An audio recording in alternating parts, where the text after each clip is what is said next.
Hello there, I'm Guildmaster Dan, and obviously this is not a fourth wall episode or a alignment segment.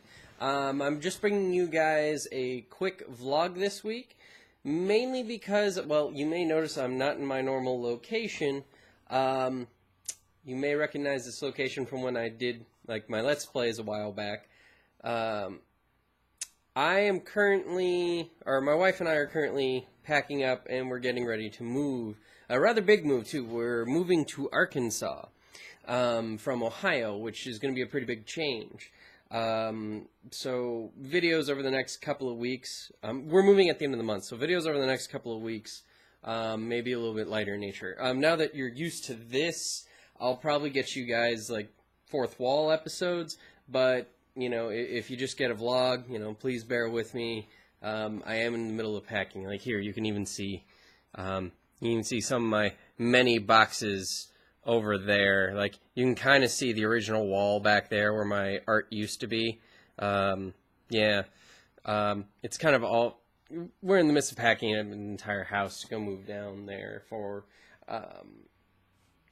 you know, a long time.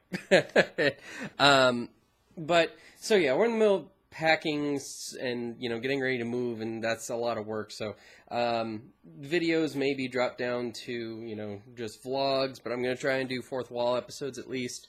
You probably won't see the next alignment video for a little bit, even though I do have that planned out already, and I already have, I mean, that shouldn't take long once I actually get a chance to sit down and work on that. So you're looking forward to that soon. I can tell you with the rest of the alignment videos that I'm going to strive to have a lot more, you know, to have more female examples in them.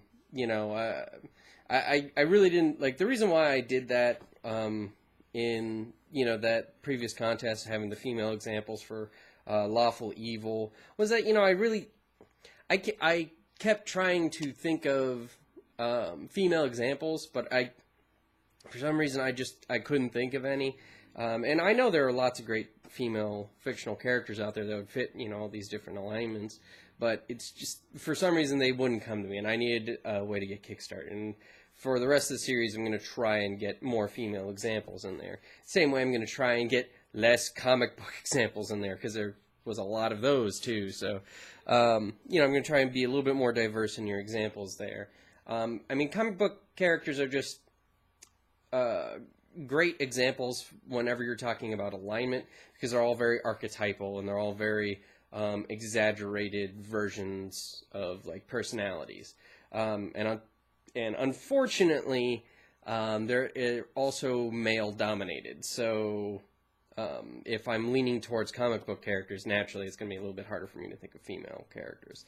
But I'm going to try and do better with that in the rest of the alignment video. Anyway, I got a little off topic talking about the alignment videos. I need your guys' help, though, since we're moving to Arkansas, moving into a brand new gaming area. I know how to look for gamers, but if you guys live in Arkansas or frequent there at all, and you know of what the gaming scene looks like there, you know, any cons you'd like to recommend or anything like that, please leave a comment below, or send me a message on YouTube.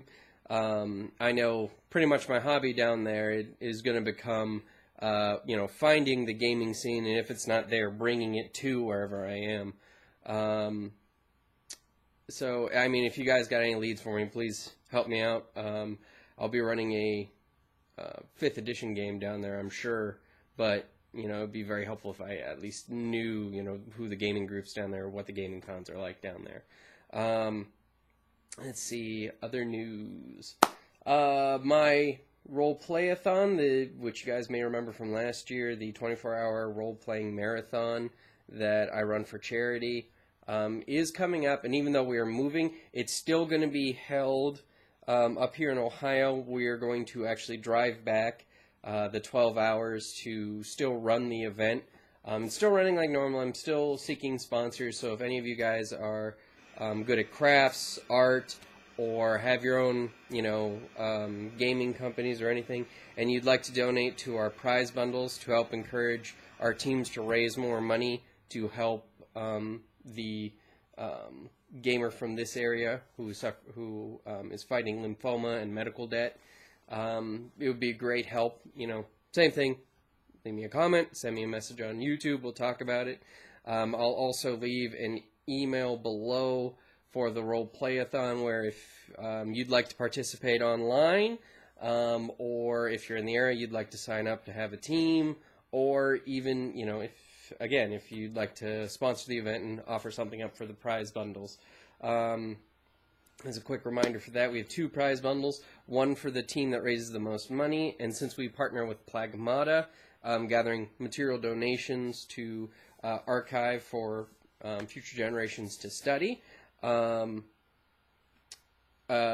which I think I've talked about that before. Essentially, Plagmata is this organization that takes in gaming artifacts like character sheets, notes, player-made, homebrew role-playing systems and settings and modules and stuff, and it takes all that player-made creativity and, you know, archives it and preserves it for future generations to study.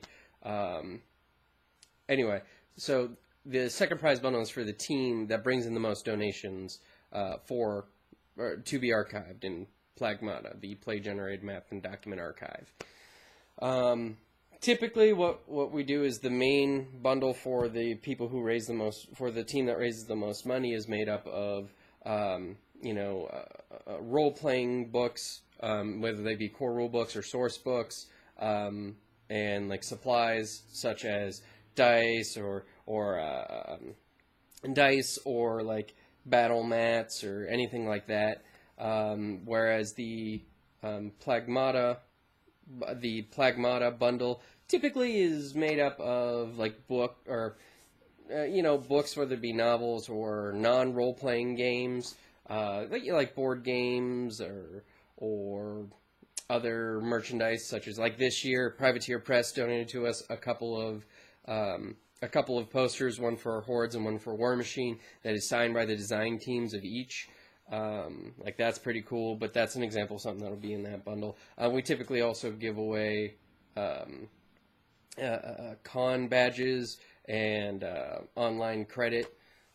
Those typically end up in the bundles too. If any of this sounds like something that you'd like to offer up to help sponsor the event and help out a fellow gamer who's fighting lymphoma and medical debt, please don't hesitate to contact me.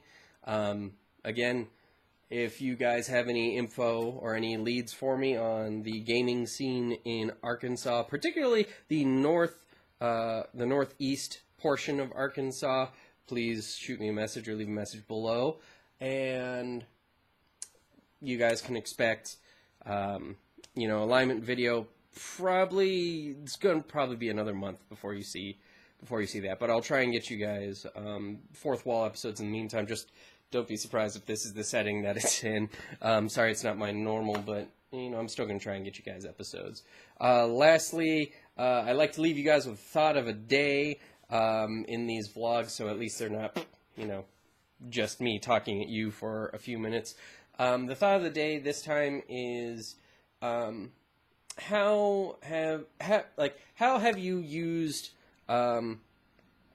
classical gods in your campaign settings? I mean, always in the D&D books, I always see that they include the different pagan pantheons, the Greek pantheon, the Norse pantheon, the Celtic pantheon.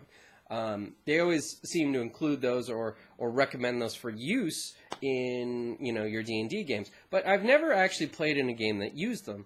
I'm planning on sort of using them in the campaign that, I'm planning out right now for when I do move down there. Only I'm kind of pick and choosing gods from the different pantheons to make up this new pantheon that made their own world after humanity forgot them.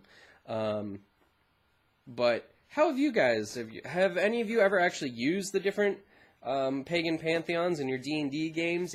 I mean, I always hear them suggested by D&D, but I've never actually seen someone use them. I've seen people use the mythological creatures from those mythologies, but never the actual gods. So I take that back. I did run in a campaign for a long time, a couple of years, that did have the Norse pantheon in it. They weren't like the main pantheon, just a single country worshiped them, but that is one case that I actually did see a pagan pantheon in there. But where have you guys seen them? Have you ever used them? Have you run in campaign settings that use those gods? Or maybe seen like a single god introduced? Have you guys used them? Feel free to leave a comment below. Discuss, how you've used them, why they don't necessarily get used all the time, or even how to best use them if you are going to use them in a setting. I know I'm meaning to do a deities episode at some point for world construction, but perfect place to start talking about it. In the meantime, go ahead and... My cats appear to be running around the house. Anyway, we'll wrap things up because I've already gone on for 10 minutes and I don't want to keep you too long. Leave a comment below on how you've used pagan pantheons, if you have any leads on the Arkansas gaming scene, or if you'd like to participate or donate to the Penn Ohio Role-Play-a-thon. Otherwise, I will see you guys next Sunday, where I will hopefully have for you a Fourth Wall episode. It just may be in a locale such as this. Alright, thanks for watching, guys, and we'll see you next time.